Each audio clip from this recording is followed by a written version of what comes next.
He walked in with full financing, a steady job, and a dream. But before he could even test drive the car, the cops were called on him. What happened next left a nation talking. The lot shimmered in the late afternoon sun as Terrell Gaines pulled up in his 2012 Honda Accord. He had driven this car for over a decade. Every scratch, every faded spot on the hood held a memory.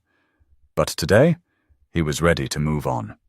Not because the car gave up, but because he could finally afford something better.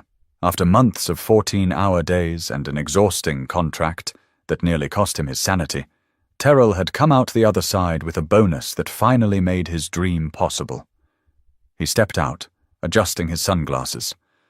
Polo shirt tucked in, fresh khakis, and the unmistakable walk of a man who knew exactly what he came for. He wasn't there to browse. He already knew the specs of the SUV he wanted, down to the trim and towing capacity.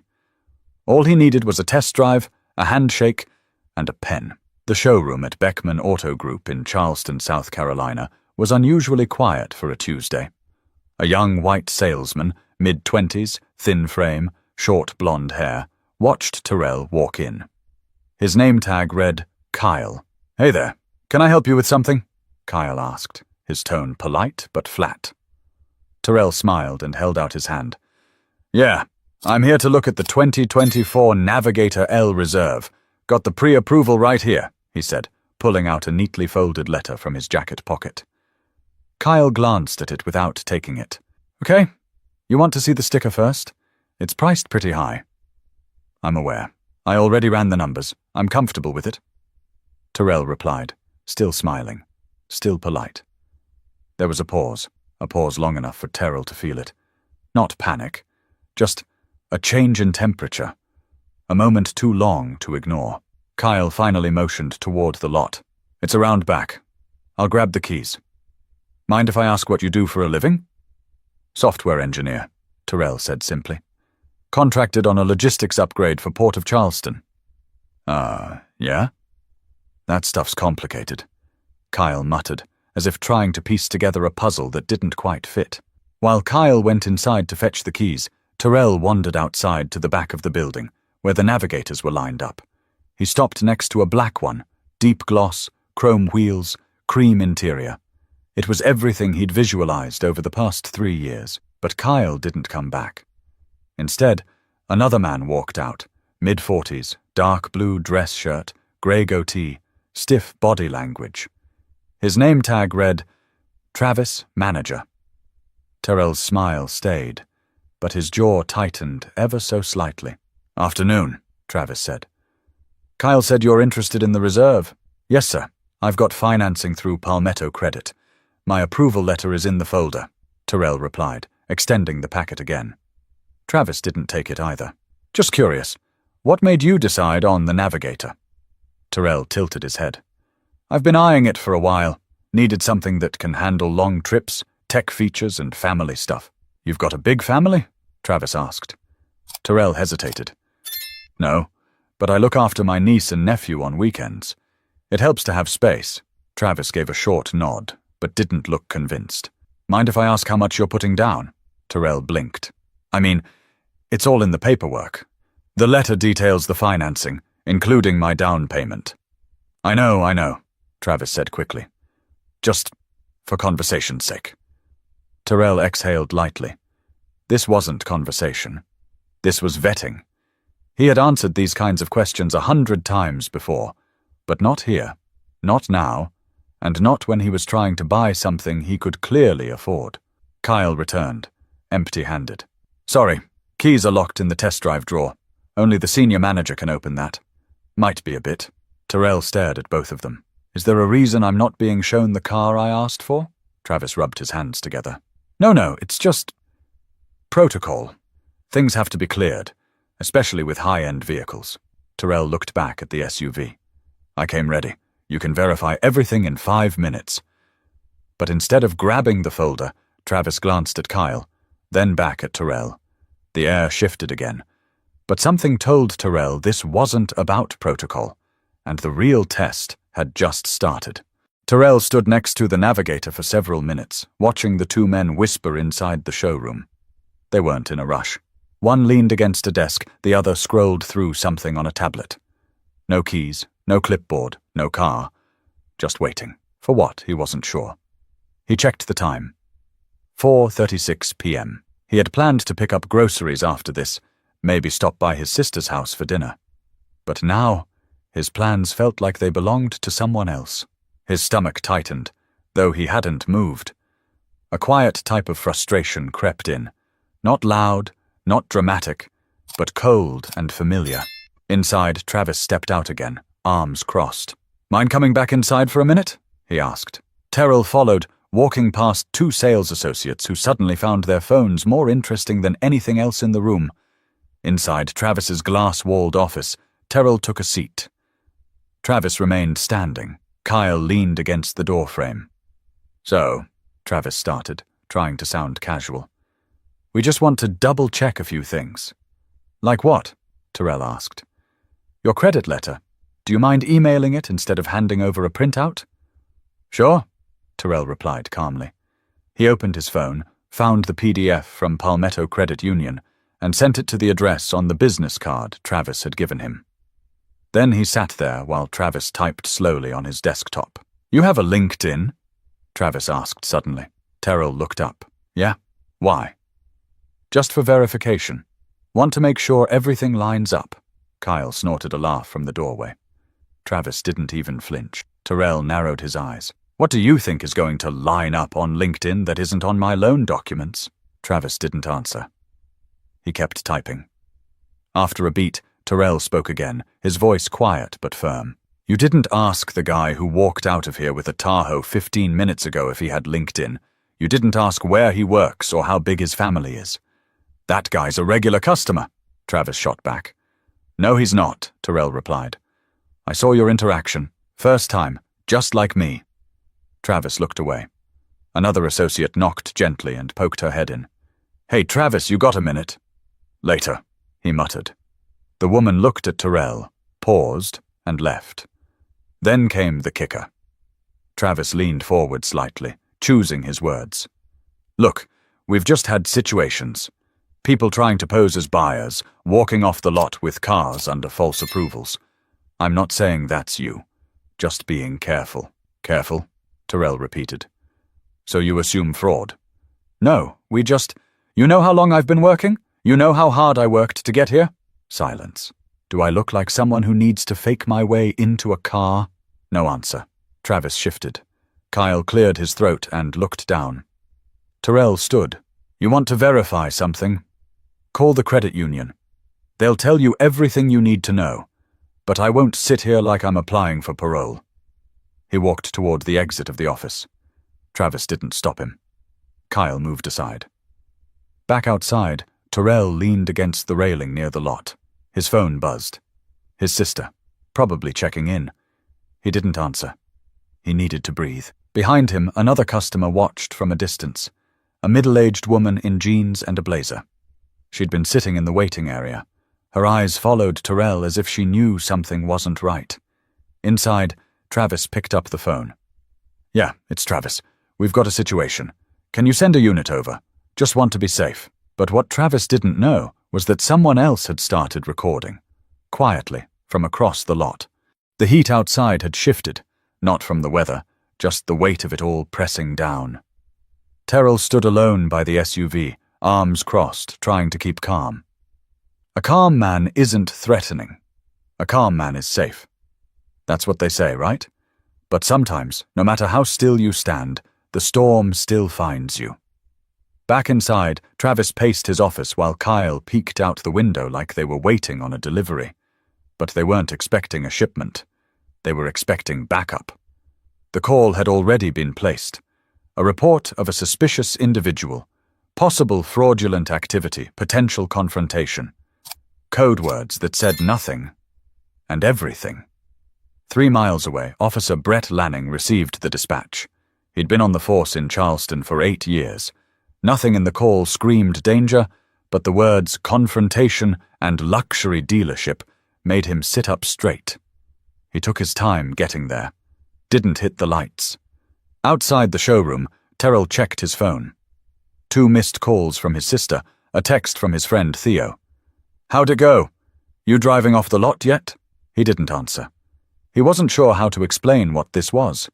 It wasn't outright. It wasn't loud. It just sat in the room like smoke, subtle, invasive, always hanging in the air. Behind him, the woman in the blazer had moved to her car, phone angled low. She wasn't filming out of boredom. Something had clicked for her. Terrell turned to head back inside when the sound of a car slowing down caught his ear. He looked up. A black SUV with police lights, no sirens, pulled into the parking lot. 2 officers stepped out. One was Brett. The other, Officer Jen Marano, was younger, a little more cautious in her movements. They walked with a purpose, not urgent, but alert. Terrell stayed still, not out of fear, out of calculation. The lead officer approached. "Sir, can we speak with you for a moment?" Terrell raised an eyebrow. "Sure. What's this about?" The officer kept his hand near his belt, not on the weapon, but close enough to say, "Don't move too fast." "We got a call from the dealership. They had some concerns about a possible issue with paperwork." Terrell looked directly at him. "My name is Terrell Gaines. I have pre-approval from my credit union. I've done nothing wrong." The officer nodded, still wary. "You mind showing ID?" Terrell handed over his license and the printed approval letter. "I came here to buy a car. That's all." While Officer Marano took the documents and began checking them against a mobile tablet, Officer Lanning glanced toward the glass doors. Travis and Kyle stood there, arms crossed, watching like they were the ones wronged. "You've been here how long?" Lanning asked. "About an hour. I came in, told them what I wanted, and they've been dodging ever since. Now this." Officer Marano looked up from the tablet. "Everything checks out. His financing is legit. No issues on record." Lanning looked back at the dealership. Inside, Kyle stepped away from the window, face pale. "What would you like us to do, sir?" Lanning asked. Terrell raised his eyebrows. "That's your question? You were called here. Now that it's clear I've done nothing, maybe you should be asking them why I'm being treated like this." Lanning didn't answer. The woman in the blazer stepped forward. "I've been here the whole time," she said, loud enough for everyone to hear. "That man didn't raise his voice once. He didn't argue. He was patient. They just didn't like him." Lanning turned to her. "Ma'am, do you have video of the interaction?" She held up her phone. "Sure do. Want me to airdrop it?" Officer Marano took the phone and reviewed the video. It showed everything. Terrell trying to explain himself. Travis deflecting. Kyle smirking in the background. It didn't scream racism, but it didn't have to. It whispered it. Officer Lanning walked back toward the dealership. Inside, Travis stepped forward like he had something to say, but whatever it was, it stopped short in his throat. Terrell watched him through the glass. But this wasn't over, and the real fallout was only just beginning. By the time Officer Lanning stepped inside Beckman Auto, the dealership's staff looked like kids caught sneaking out past curfew. The swagger Travis wore earlier had vanished, replaced with something tighter around the eyes. Kyle leaned against the back wall, arms crossed like a shield. Lanning didn't raise his voice. He didn't need to. The silence did most of the work. "Mind explaining why we were called here?" he asked Travis. Travis cleared his throat. "There was some uncertainty about the customer's credentials. We've had incidents before. We just wanted to be safe." "Uncertainty?" Lanning asked. "Because everything he showed us checks out." Travis gestured vaguely. "Look, we have to protect ourselves. Luxury vehicles get targeted for fraud all the time. We've had issues. And you thought this was one of those situations?" Lanning asked, flat. Travis didn't answer directly. He knew better than to admit to profiling on record. But he didn't apologize either. He just stood there, letting his silence fill the room with all the words he wouldn't say. Outside, Terrell leaned against the SUV he came to buy. His hands were in his pockets, his breath slow, but his chest felt tight. Like he'd been holding in something heavy for far too long. He didn't want to look angry. That would only make the story easier to twist. Officer Marano returned his documents with care. "You're good, sir, and I'm sorry for how this played out." He nodded once. "Not your fault." "I know." she replied softly. But still, the woman with the phone, her name was Beth Garrison, a teacher from Mount Pleasant, stood nearby, still holding her phone. She wasn't just a bystander anymore. She'd become part of the story without asking for it, and she wasn't backing down. "Are you filing a complaint?" she asked Terrell, her voice low but firm. He looked over. "Not yet. I hope you do. That was disgusting." He didn't respond. There wasn't much to say. Inside, the manager finally stepped back out. "Mr. Gaines," Travis called. "If you'd still like to move forward with the purchase, we can—" Terrell turned around slowly. "No." Travis blinked. "No?" he repeated, trying to recover his footing. "I came here with everything ready. You ignored me. You questioned me. You called the police on me. And now you want to make a sale." "It wasn't personal," Travis said too quickly. Terrell's voice stayed steady. "That's exactly what it was." The words cut the air like glass. A few more customers had trickled in by then. They weren't close enough to hear the whole exchange, but they saw enough. They saw the cops. They saw the tension. They saw Terrell refusing the deal. Beth turned her camera back on. Terrell didn't raise his voice, didn't make a speech. He just looked around at the people in the lot, looked at the black Navigator he had wanted so badly, and walked away, straight to his car. He got in, shut the door, and sat for a moment. No music, no call, no ignition. Just silence. Not because he was broken, but because he was processing. Then he turned the key, pulled out of the lot, and left. No drama, no threats, just quiet power. Behind him, Beth uploaded her video with a short caption. "Black man tries to buy a car. Staff calls the police. You tell me what part of this makes sense." By nightfall, it had nearly 500,000 views. But what that video triggered, across phones, timelines, and living rooms, was bigger than any of them expected. That night, the video hit social media like a dropped match in dry grass. It didn't need flashy edits or dramatic music. Just the raw, steady footage of Terrell standing still while authority surrounded him. His calm was the loudest part of it. Beth Garrison's post was reshared by a local activist group, then picked up by a regional journalist who recognized the dealership in the background. By morning, it was on Twitter, TikTok, and YouTube. The hashtags weren't clever. They were direct. "Buying while black," #Beckman Auto /Charleston calls cops. By 8 o'clock a.m., Beckman Auto's inbox was full.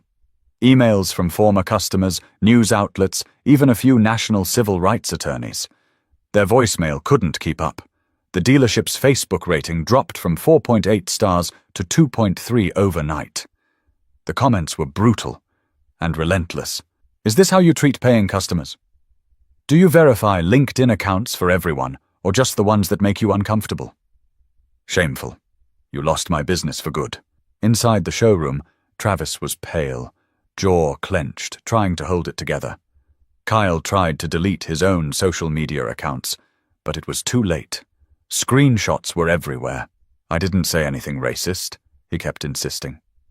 "You didn't have to," one of the receptionists muttered under her breath. The dealership's owner, Richard Beckman, a man in his 60s with more money than patience, stormed in just before noon. He slammed the office door shut and pulled up the video.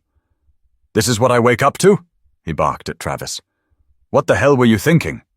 "I was following protocol," Travis replied, flustered. "High-value car, unverified identity. He had pre-approval." Beckman snapped. "And you called the cops? Are you out of your damn mind?" Kyle tried to speak, but Beckman cut him off with a glare. "We're issuing a statement, now. I want this out within the hour." The dealership scrambled to clean the mess. Their first attempt at a public response was a disaster, a cold, vague apology that said nothing. "We regret the situation that occurred and are reviewing our internal protocols to ensure all customers are treated fairly." The comment section erupted. "Regret the situation. That's not an apology. That's damage control. Say his name. Say what you did."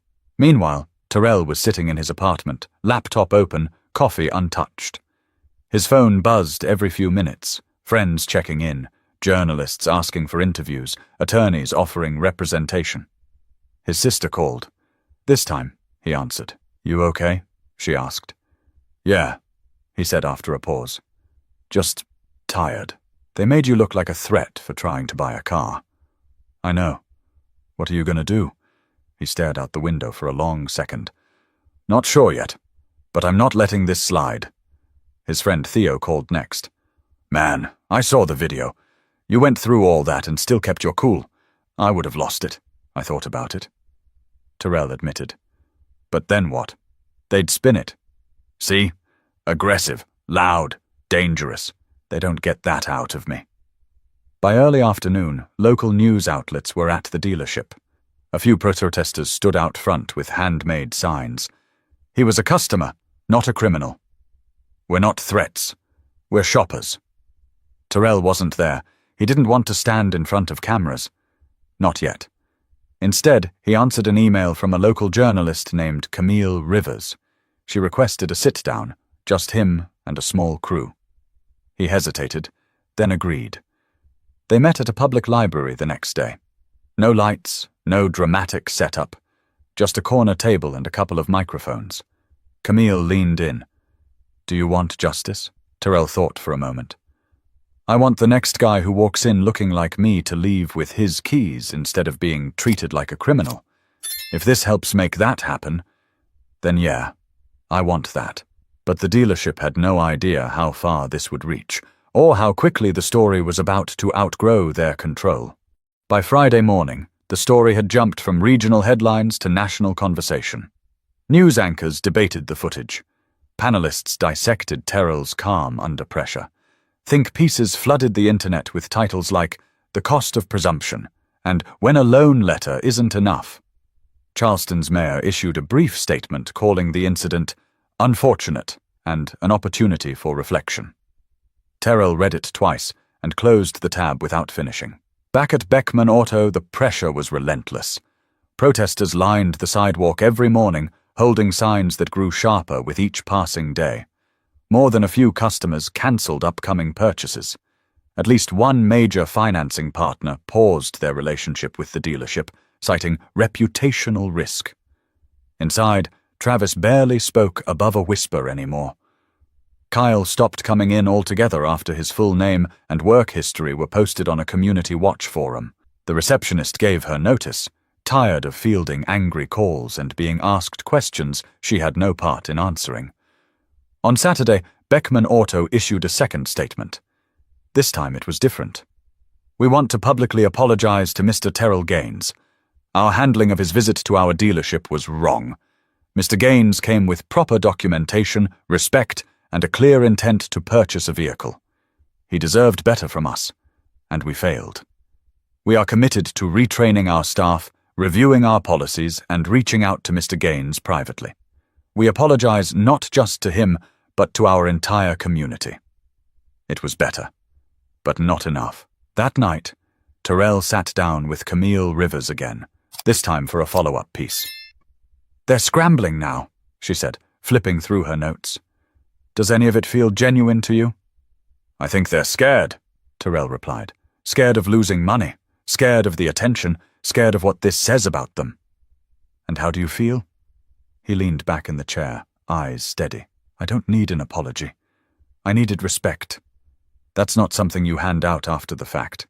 It's something you show up front. They failed at that. Do you plan to sue?" Terrell paused. "I've talked to a few attorneys. But honestly, it's not about the lawsuit. It's about the message. You don't get to treat people like suspects just because they don't fit your expectations." Camille closed her notebook. "I think people needed to hear that." He nodded. "So did I." Later that evening, he took a walk near the waterfront to clear his head. He passed two teenagers watching the video on a phone, headphones split between them. "That's the guy," one of them whispered. Terrell kept walking. He wasn't looking for recognition. He just wanted his dignity back. A few days later, something unexpected happened. A different dealership, Gordon and Hines Motors, located across town, reached out with a private message. The owner, Leland Hines, wrote personally, Mr. Gaines, I saw what happened to you, and it was unacceptable. If you're still interested in buying a vehicle, we'd be honored to work with you, with full respect and transparency. Terrell didn't respond right away. He wasn't sure what to make of it, but after thinking it over, he agreed to visit. Quietly, no press, no camera crew. When he walked in, Leland himself met him at the door. No clipboard, no suspicion. Just a handshake and a smile. "We're here for whatever you need," he said. They talked. They ran the numbers. No hoops, no sideways glances. Just a business transaction treated like any other. 2 hours later, Terrell drove off in a charcoal grey 2024 Navigator L Reserve. No police, no accusations, no apologies needed. Just keys. But even with the purchase complete, Terrell knew the real story wasn't about a car. It was about the people who tried to stop him from driving off in the first place. The Navigator sat parked in Terrell's driveway, spotless, not a fingerprint on it. For days he didn't even drive it, not because he wasn't proud, he was, but because it wasn't really about the car anymore. That SUV had turned into something else, a symbol of everything that had gone right in his life, and everything that had gone wrong in a single afternoon. He wasn't angry, not in the way people wanted him to be. He was focused. His inbox still filled with messages, strangers thanking him for his composure, parents sharing their own stories of being doubted in boardrooms, classrooms, and sales floors. One message hit harder than the rest. It came from a young man in Ohio. "I almost quit my job last week after being profiled by a customer. Your story helped me hold my head higher. Thank you." Terrell read it twice. And then again. He hadn't set out to be an example.